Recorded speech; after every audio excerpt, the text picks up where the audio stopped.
এতদিন ধরে পেস্তা বাদামের খোসা জমিয়েছি শুধুমাত্র কিছু ওয়াল ডেকোর আইটেম বানাবো বলে। তো দেখো কতগুলো পেস্তা খোসা। তো আজকে আমি একটা পিন্টারেস্ট থেকে কিছু ডিজাইন নিয়েছি, তো ভাবলাম যে একটা চয়েস করে আজকে বানাতে বলবো তোমাদেরকে সাথে নিয়ে। তো এখানে আমি সব কিছু নিয়ে নিলাম। আমার হচ্ছে দুটো কার্ডবোর্ড লাগবে, আমি সুন্দর করে পাশ দিয়ে কেটে বর্ডার কেটে সুন্দর মতো আমার মতো করে কেটে নিলাম। তো এখানে ভাগ্যবশত হচ্ছে যে আমার দুটো কালারেরই বোর্ড পড়ে গেল, অনেক সুন্দর লাগছিল দুটো বোর্ডই। তো আমি এটাকে পাশে ফিনিশিং দেওয়ার জন্য একটু কস্টিপ লাগালাম, ব্যান্ডেজ কস্টিপটা সুন্দর মতো চারপাশে দিয়ে দিলাম ফিনিশিংটা ভালো আসার জন্য, যেহেতু এটা আঁকা বাঁকা ছিল।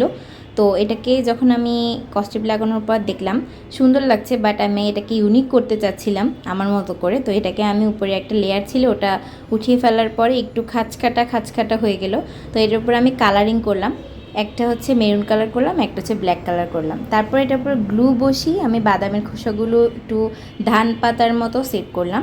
তো ভাবলাম যে এটা একটু সাদা লাগছে, তো এটাকে একটু কালারিং করা যাক, যেহেতু ধান পাতার মতো করেছি তো ওটার ওই কালারে করা যাক।